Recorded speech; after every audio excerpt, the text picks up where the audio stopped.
Hello everyone, and welcome to Biopedia. Beginning in 1789, the French Revolution famously saw the overthrow of Louis XVI, King of France from 1774 to 1792. With his deposition ended the continuous rule of the male-line Capetian family, which began with Hugh Capet 25 generations earlier. Now, we do have some biological material from the royal family which has lasted into the modern day. Specifically, some hair belonging to Louis XVI survived within an envelope which had previously belonged to the bookseller François-Adrien Toulon. Toulon was an adamant supporter of the royal family during the Revolution. That said, the hairs of Louis XVI were also mixed in with the hairs of his wife, Queen Marie Antoinette. This mixing of hairs is presumed to have come about thanks to Toulon himself, who somehow got hold of hairs belonging to Marie Antoinette after those of Louis XVI. This kind of mingling of the hairs of two people linked by love or family ties was relatively common when making souvenirs such as this one. A similar example can be seen with hairs from Louis XVI's son and daughter, the so-called Louis XVII and his sister. However, the story of these hairs doesn't end as a souvenir from the French Revolution. This is because researchers in more modern times have been interested in creating a genetic profile for the long-dead king. As such, today we're going to explore the successful attempt by Lucotte and colleagues and what the subsequent profile reveals about one pretender's claim to the French throne. Previous studies had attempted to isolate the DNA of the former king, but there hadn't been any conclusive results. So, a study from 2016 isolated cut sections from both the brown and the blonde hairs in the envelope, as well as some dandruff attached to the brown hairs.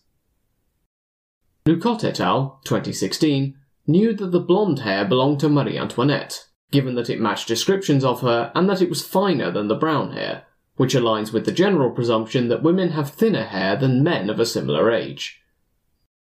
Conversely, Louis's hair is known to have been brown/bleached during his stay in prison during this period, which, again, matches some of the hairs in the envelope. Researchers extracted DNA from the brown hair and amplified 15 short tandem repeats on the Y chromosome. This is probably a story for another time, but in brief, a short tandem repeat is a non-coding part of the genome. Different people will have different numbers of repeats in each short tandem repeat, or STR. Think of it a bit like checking for how many words appear in a sentence. The repeats are the words, and the STR is the sentence in this analogy. By itself, this might not be able to tell you all that much, but combining several STRs will start to yield an individual picture for an individual person, given that it becomes increasingly unlikely that you will find several matches between two people the more STRs you examine. Previous studies had identified Y chromosome sequences for 3 different living male-line relatives of Louis XVI, using DNA taken from buccal samples. Accordingly, Lucotte and colleagues used a regular mutation rate and a generation time of 25 years to estimate the most recent common ancestor between all 3 living relatives, and between each of them and Louis XVI.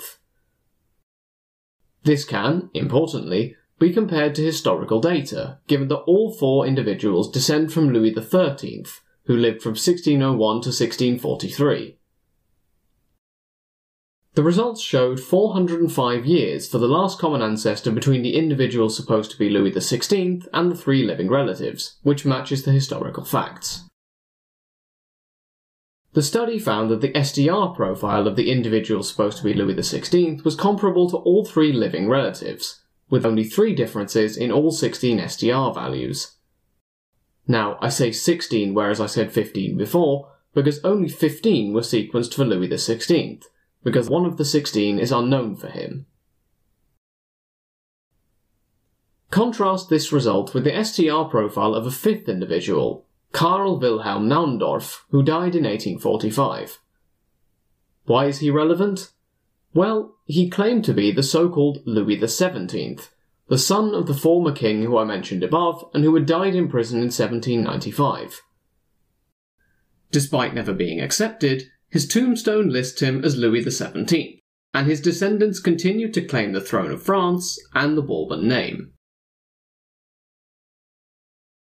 Values for 7 of the 15 STRs for Louis XVI do not match with those of Naundorff. As such, the authors concluded that Naundorff was not a son of Louis XVI. This means that his historical claim, and those of his descendants, would be invalid. The authors are now, perhaps fittingly, moving on to identifying the profile of the king's son, the boy actually heralded by some as the uncrowned Louis XVII. Now, this story in and of itself might not be that big of a revelation. However, the establishment of an STR profile for a long-dead king and the dispelling of a pretender's claim shows us once again the power of genetics to solve age-old mysteries. That's it from me today. As always, thank you for listening. Feel free to get in touch at the show's email address for any questions, comments, or topic suggestions for future episodes. Until next time, have a great week, everyone.